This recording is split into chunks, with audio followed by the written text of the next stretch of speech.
Jamie from Decatur, looking for trouble. He said, who are the best quarterbacks in the SEC for this upcoming season in power ratings land? So here's what I had the staff do. I'm not going through this in some like grand Casey Kasem countdown fashion. I just gave them my top 10. I said, put it together on a graphic. And there's not really science behind this, but I have changed my opinion on Lenora Sellers. I have debated with coaches enough since I put my previous version of quarterback rankings out that I have changed my mind at least somewhat. So here's the deal. I'm way, way high on DJ Lagway this year. So when I'm ranking quarterbacks in a league, I'm going to tell you what I'm looking at. I'm not looking at past production per se, because if I was, you're not even allowed to rank Arch Manning because he hasn't really been a starter. So I'm ranking these quarterbacks in the SEC based on the caliber of football I expect them to be playing to start the 2025 season. Is that fair? All right, so I'm not going to be able to back all this up statistically, and nor do I have the time to.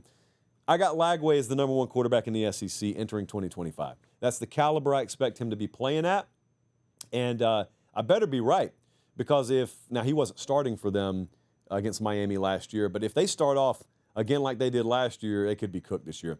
I got Arch number 2, though, so I've got no basis to back this up statistically, but I'm putting Arch Manning at number 2 because I think he's going to be a monster, maybe strong. I just think he's going to be really good. I think about the raw tools he has. He didn't have to come in and start immediately. He's been able to learn and develop and progress under one of, if not the best in the country, in Steve Sarkisian, and he's going to be surrounded by really good players. I see a lot more possibility of him thriving this year than him busting.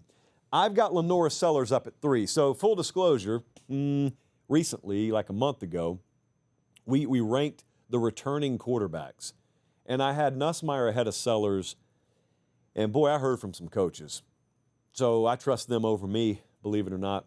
And good for me, by the way, for deferring to people who actually coach the game for a living. But I had some DCs hit me up and say, yeah, no. The South Carolina kid, you need to bump him up. So I got Lenora Sellers number 3. Garrett Nussmeier, number 4.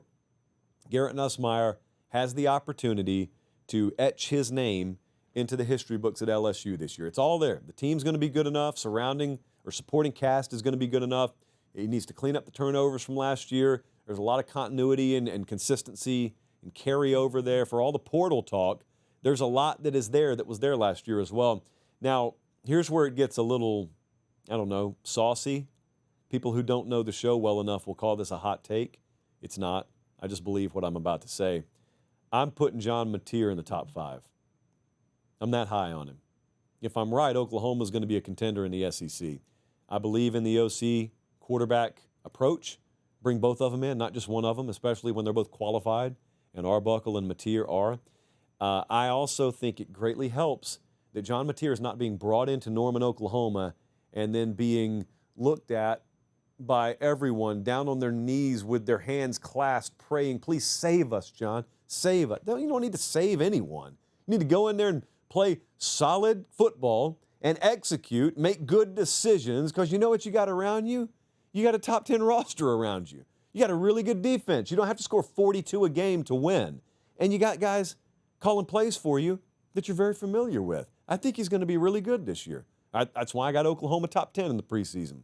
Let me cut in really quick and ask, look, prayer hands, please subscribe to the channel if you haven't already. And if you think you're subscribed, check and make sure. Over 50% of you aren't. It's free, it doesn't sign you up for anything, and it helps us keep the show free, college football year-round, the way God intended it. All right, back to the clip. Number 6, you hardly know anything about him nationally, but I think that will come to an end very soon. I'm really high on Austin Simmons.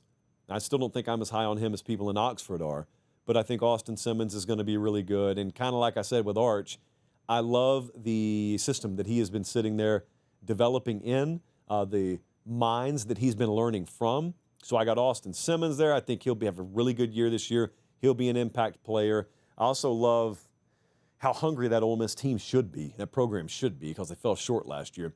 Now, number 7 is, well, it's bold. I believe Jackson Arnold will bounce back this year. I'm not alone here. Again, I spend this time of year just talking to coaches as much as possible.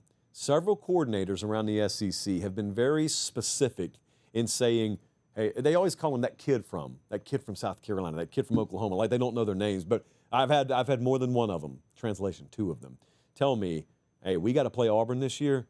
That kid from Oklahoma is going to be good. They'll get him corrected. They got a really good wide receiver core to surround him with.